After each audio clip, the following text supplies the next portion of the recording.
दोस्तों, आज की कहानी है बहू घर की इज्जत का तो ख्याल करो। दोस्तों, कहानी शुरू करने से पहले अगर हमारे चैनल को सब्सक्राइब नहीं किया हो तो कर लीजिए ताकि आपके पास पहुंचे हर रोज नया वीडियो। मीनाक्षी की शादी एक संपन्न परिवार में हुई थी। किसी चीज की कोई कमी नहीं थी। ससुराल में शहर में बहुत ही इज्जत और नाम था।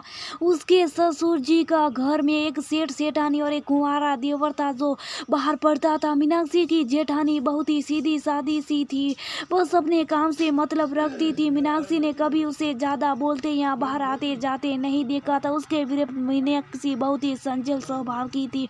वो आजकल की लड़कियों की तरह हर वक्त अपडेट ही रहती थी। सगाई के वक्त तो मीनाक्षी की सासू माँ ने कहा था कि हमारे घर में किसी चीज की रोक टोक नहीं है, हमारे घर की बहुएं तो बेटियों की तरह रहती है। लेकिन शादी के बाद मीनाक्षी ने देखा कि बात बात पर सासू माँ टोकती रहती है। साड़ी के अलावा कुछ पहनने की इजाजत नहीं थी। ससुर और जेठ के सामने सर पर पल्लू होना जरूरी है, जोर से हंसने पर भी पाबंदी थी। मीनाक्षी के पति विवेक का काम ऐसा था कि उन्हें कई बार शहर से बाहर जाना पड़ता था। ऐसे में जब मीनाक्षी घर पर रहती उसे अजीब तरह की इनसिक्योरिटी महसूस होती थी। उसे लगता जैसे किसी की नजरें उस पर है, लेकिन साथ ही लगता है कि शायद ये उसका वहम है। माँ जी, वो बड़े भैया मेरे साथ बदतमीजी कर रहे हैं। ये क्या बोल रही है बहू? ये शरीफों का घर है, तुमने क्या सारी तमीज बेच खाई जो मेरे बेटे पर ऐसा इल्जाम लगा रही है? ससुर जी ने उसी वक्त अपने बेटे को बुलाकर पूछा तो उसने बड़ी सफाई से मीनाक्षी को ही गलत बता दिया। मीनाक्षी ने विवेक को फोन करे दूसरी दिन बुला दिया।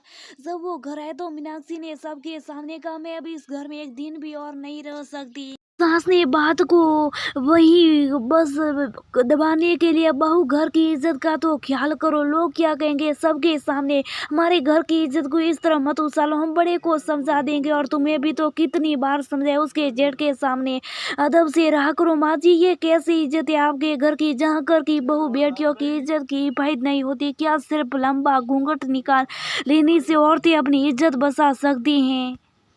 तो वहाँ हो रही गलत हरकतों को शुभ सा बर्दाश्त करने से नहीं, बल्कि उस घर की औरतें वहाँ कितनी सुरक्षित है इससे होती है। मीनाक्षी ठीक बोल रही है माँ। बहू जी, मीनाक्षी घूंघट नहीं निकालेगी तो क्या भैया इसके साथ बदतमीजी करेंगे? जब इंसान की नींव एक बार डगमगा जाती है तो उसका यकीन करना मुश्किल होता है। इससे अच्छा कि हम सब अलग ही रहेंगे।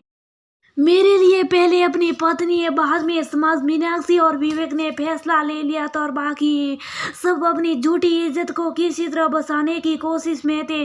दोस्तों, कई बार ऐसा होता है कि घर में हो रही छोटी छोटी घटनाओं को घर की इज्जत के नाम पर दबा दिया जाता है, और जब बाद में वो घटना बड़ा रूप ले लेती है तो पछतावे के अलावा कुछ नहीं रह जाता। इससे अच्छा है शुरुआत में इसके खिलाफ आवाज उठाई जाए ताकि बात बढ़ने से पहले खत्म